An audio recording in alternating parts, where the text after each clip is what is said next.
meditando a palavra de Deus, os Atos dos Apóstolos, agora começando o capítulo 8.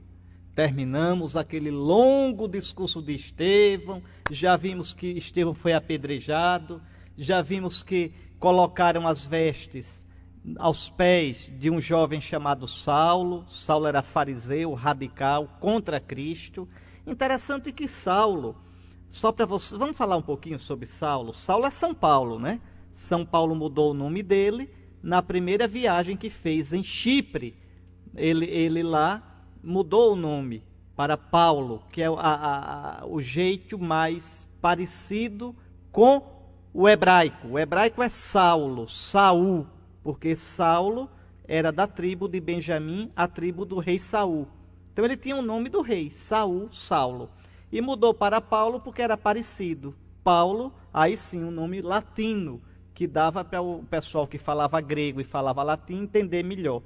Então, mas Paulo era fariseu, e um fariseu radical. Paulo viveu mais ou menos na época de Jesus, mas não se conheceram. Olha que coisa interessante. São Paulo provavelmente estava em Jerusalém quando Jesus foi crucificado, mas não chegou a conhecer. É muito interessante isto. São Paulo conheceu os cristãos e odiou. Viu logo no começo que aquilo seria fogo para o judaísmo. E estava certo, viu? Porque o cristianismo explode o judaísmo. Então perseguiu os cristãos. É o que nós vamos ver. Então, Atos, capítulo 8, versículos 1 e seguinte. Uma coisa que eu já expliquei no programa passado, mas só para recordar. Então, Santo Estevão não foi julgado num julgamento normal, ele foi linchado. Tá certo? Simplesmente foi um linchamento público. E diz lá que colocaram, as testemunhas colocaram as vestes aos pés de Paulo. O que é isso? É que na hora de jogar pedra, de matar a pessoa por apedrejamento, quem primeiro jogava as pedras eram as testemunhas, que acusaram. Então vocês viram que levantaram falsas testemunhas contra Estevão. Agora vocês imaginam, como é que as pessoas se vestiam? Tinha a túnica, né, que é aquela roupa em geral branca, comprida, chegava no meio da canela, ou às vezes um pouquinho mais abaixo, amarrado por um cinto. E em cima da túnica, o manto. O manto servia para cobrir a cabeça, protegendo do sol, para cobrir o rosto, protegendo do vento quente, da poeira. Então, aqui as testemunhas tiram o manto para ficar com a mão livre, o braço livre para jogar as pedras. E coloca os mantos aos pés de Saulo. Saulo, veja, era quase alguém que estivesse ali por trás, tramando e incitando aquele linchamento. Pois bem, Atos 8:1. Ora, Saulo estava de acordo com a sua execução, a execução de Estevão.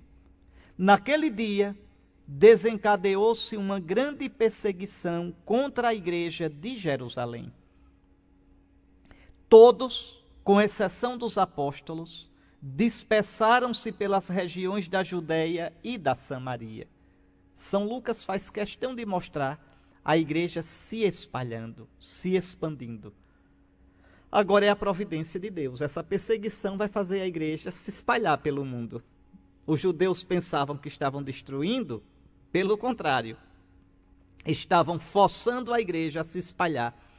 Meu irmão, é a lógica de Deus. Às vezes, quando a gente diz é o fim, Deus ri e diz é nada, é o começo. Vejam, Deus sabe tirar do mal o bem. Tudo concorre para o bem dos que amam a Deus. Isso é um mistério muito grande. Uma outra coisa aqui, olha, ainda nesse versículo 1. Todos, com exceção dos apóstolos, dispersaram-se. Atenção, os apóstolos, quando o escrito é de São Lucas, e os Atos dos Apóstolos são de São Lucas, a palavra apóstolo em São Lucas diz respeito aos 12. São Lucas é quem usa essa expressão, 12 apóstolos. Porque nos outros evangelhos e nos escritos de São Paulo, nos outros escritos do Novo Testamento, uma coisa são os 12, outra coisa são os apóstolos. Veja como é interessante. Por exemplo, Paulo é apóstolo, mas não é dos 12. Barnabé é apóstolo, mas não é dos 12. Então, o grupo dos 12 são aqueles que caminharam com Jesus desde o batismo no Jordão até a sua morte e ressurreição.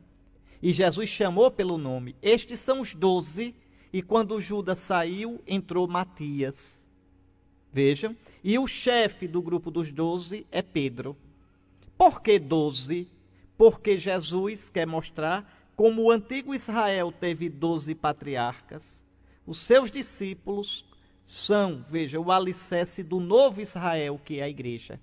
Então, esse número de 12 é um número simbólico. Por exemplo, os bispos são sucessores dos apóstolos, mas não sucedem aos 12 nessa dignidade de ser daquele grupo dos 12 primeiros. Isso não se transmite, é intransmissível. Transmite-se a autoridade, algo da autoridade dos 12, mas essa autoridade do começo, essa simbologia do começo não se transmite. E para terminar, uma coisa também bonita aqui, dispersaram-se. A igreja é o povo de Deus disperso pelo mundo inteiro.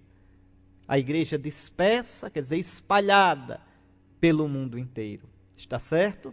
Bom, vamos parar por aqui. Continuaremos no próximo programa. Para você, a bênção do Deus Todo-Poderoso, Pai, Filho e Espírito Santo. Amém.